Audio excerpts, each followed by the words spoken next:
নমস্কাৰ বন্ধু বান্ধৱীসকল আপোনালোকৰ নতুন এটা চাকৰি আপডেট লৈছে চাকৰিটো লৈছে অসম চৰকাৰৰ ফালৰ পৰা আছাম স্কিল ইউনিভাৰ্চিটিত তো আপোনালোকৰ ইয়াতে টোটেল 3টা পোষ্ট ওলাইছে যেটো আপোনালোকৰ প্ৰফেছাৰৰ পোষ্ট হয় আৰু আপোনালোকৰ ষ্টাৰ্টিং সেলাৰি ইয়াতে থাকিব 1,44,200 টকাৰ পৰা আপোনালোকৰ শেষলৈকে 2,18,200 টকালৈকে পাব তো আপোনালোকৰ মাজৰ যিসকল কেণ্ডিডেট এই পোষ্টসমূহত ইন্টাৰেষ্টেড আৰু এলিজিবল হয় তেওঁলোকে এই পোষ্টসমূহত এপ্লাই কৰিব পাৰিব আৰু জবটো সম্পূৰ্ণ ইনফৰমেশ্যন মানে আপোনালোকে ভিডিঅ'টো শেষলৈকে চাই থাকিব প্ৰথমতে দিছে আপোনালোকৰ এপ্লাই কৰাৰ লাষ্ট ডেট যেটো আপোনাৰ 9 ছেপ্টেম্বৰ 2024 লৈকে দিছে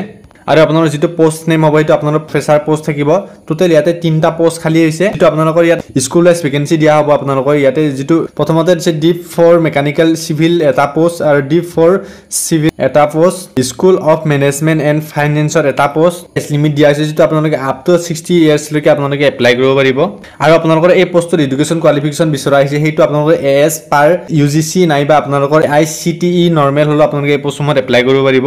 আৰু আপোনালোকৰ ইয়াতে এপ্লিকেশ্যন ফিজ দিছে আপোনালোকৰ যেটো কেটেগৰী আছে সবৰে বেলেগ বেলেগ এপ্লিকেশ্যন ফিজ হয় ইউ আৰ ওবিসি এমওবিসি ক্যান্ডিডেটৰ কাৰণে 1500 টকা পেমেন্ট কৰিব লাগিব এসটি আৰু এসসি ক্যান্ডিডেটৰ কাৰণে ইয়াতে 750 रुपीस এটা পে কৰিব লাগিব ইডব্লিউএছ ক্যান্ডিডেট সকল ইয়াতে 750 रुपीस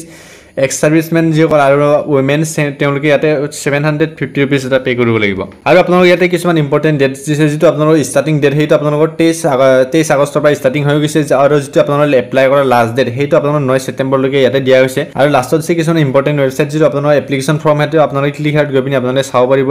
পুৰাব পাৰিব আৰু যেটো আপোনালোকৰ এডভাৰটাইজমেন্ট ডিজাইন ক্লিক হাৰ্ড গৈ পিনি আপোনালোকে